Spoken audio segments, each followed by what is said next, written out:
Hello everyone and welcome back. So today, before we jump into all the faction specific stuff like how certain units work and so on, we're going to be talking about the DLC potential in Total War 40k. Because there is a lot, and we do know that CA like doing DLC. It's basically what kept CA alive for the past few years, and I could imagine it here. Now, the thing is, there's a lot of races and factions, as you can imagine, but if we got the Space Marines, they could do a lot of DLC for Space Marines to further enhance them. It's not just units and possible new units down the line, but also just faction, playstyle, different types of mechanics. There is a lot that can be done here in the form of, say, for example, a Champions of Chaos style DLC that we had in Warhammer 3. So for that purpose, I'm going to give you like a brief look on how this could possibly look.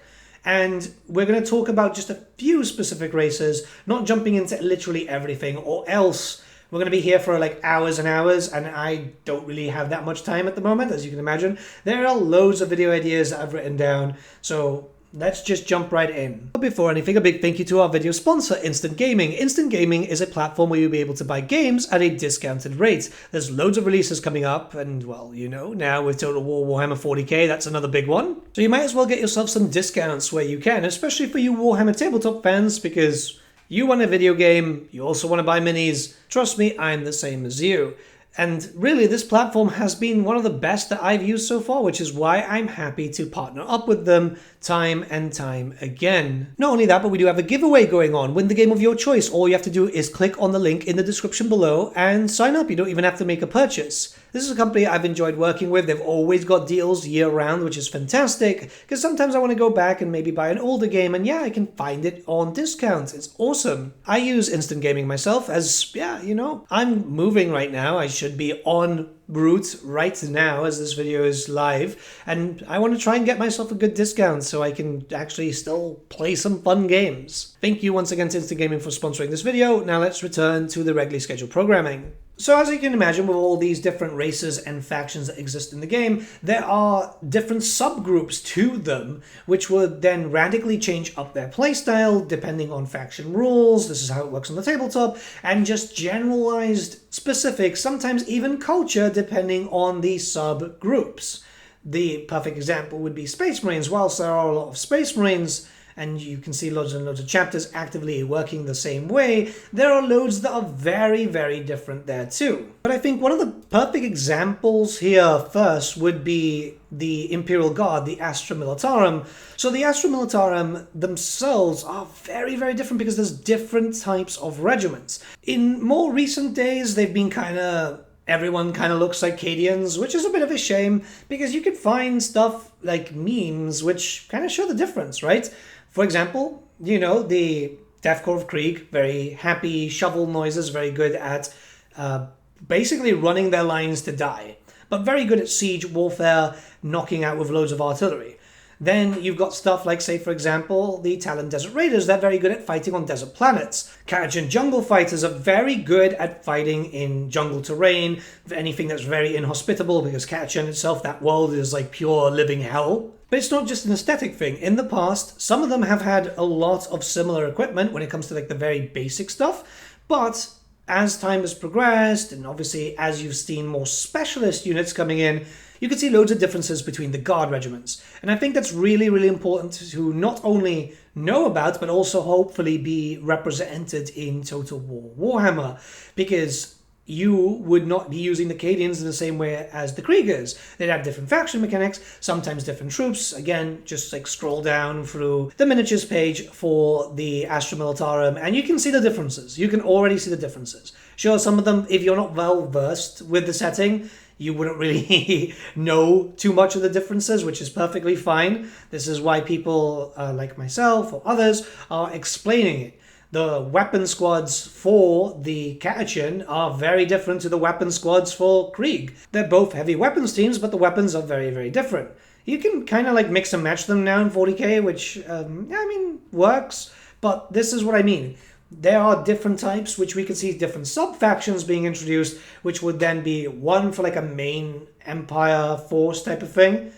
But then you could get like a Krieg-focused faction, a Catachan-focused faction. There is literally so many things that could be done here. Space Marines is another example, right? There are a lot of different Space Marine chapters, and most of them will basically work the same way, despite lore differences that may exist. But then you've got certain things that appear with their own subsections. So I haven't done like a Space Marine video just yet, but if you look towards, say, for example, the Black Templars, they've got some units specifically dedicated to them. Same thing for the Blood Angels. And it goes for all like the main ones. The Black Templars aren't a main one, by the way. They've just like become so popular that I guess they just get their own content. The idea here is, while most Space Marine chapters, even the big ones, will use the same units in that regard, they'll still use, say, for example, Intercessors, right? It's the very basic bog standard Marine right now. But what if they had different types of Intercessors which were faction specific? Like, for example, the the Space Wolves have their own one, which is literally just colored differently. I know there's distinctions and stuff, but like, let's be honest, right? The Blood Claws are literally just Intercessors. There's not much difference there. Now, it's very noticeable with the Loyalist factions because, again, Guard have a lot, Space Marine has a lot. But when you start looking to other factions, like, say, for example, the Orcs, depending on the clan, they'll use certain weaponry, they'll use certain styles of warfare, more mechs, more monsters, different characters come into play, which can be quite different. We don't have a lot of named characters at the moment for a lot of the factions, barring Space Marines. The bias is obviously very much there. But remember that with a game like this, they can go back on the lore and they can find other characters like Tuskar Demon Killer, just so many different ones. The faction rules will come into play here. Look at it in the point of Total War Warhammer, where you can have 7 different lords for the High Elves, for example, and yet all of them will play very differently. They'll have their own faction mechanics, and while they will have a base around them, it's going to allow for expansion. It's going to allow for loads of different choices. The great thing about Creative Assembly here is they do take the lore very seriously. And it's very easy to tell, or at least kind of speculate on how many sub-factions we could potentially end up getting for each of the races of factions, provided that they do get introduced into the game. It's that simple as reading through a codex, for example, and I'm going to be having a lot of videos on each of the factions later on just to kind of give you that. It's just there's so much that is going to be talked about. Yeah, I'm not going to lie, this is going to be quite interesting. A little daunting, considering that I'm in the middle of a move. This could have, been at the same time as the normal reveal show like they normally do. But yeah, this stuff, this period where they do the whole Games Award stuff, it's to get it up into more eyes. And I mean, if Total War Warhammer Fantasy did so well, I can imagine 40k being massive in comparison, especially with a new engine. And again, I have to keep stressing this. This is a new setting. New units will be introduced, new factions for everything as time progresses, alongside new races. This is going to be so much more different to Warhammer Fantasy. Like, Fantasy had new stuff with the Vampire Coast, Kislev and Cafe, but if this lasts 10 years, if this goes 10 years like we've seen with Fantasy, there could be so much stupid amounts of content that it's just going to get really, really chock-a-block.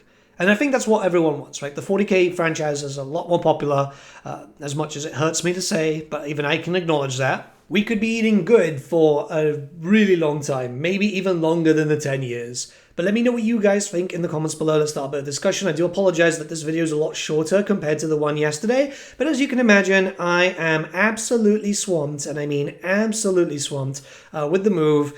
I'm almost sorted. Once I'm there and I can sort up, set up and everything, I can start planning out all the other videos. Believe me, there's a lot more.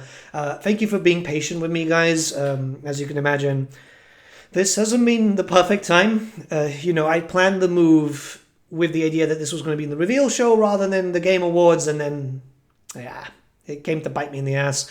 So, I'll see you all again very soon, guys. Have a great day, and yeah, please pray for me.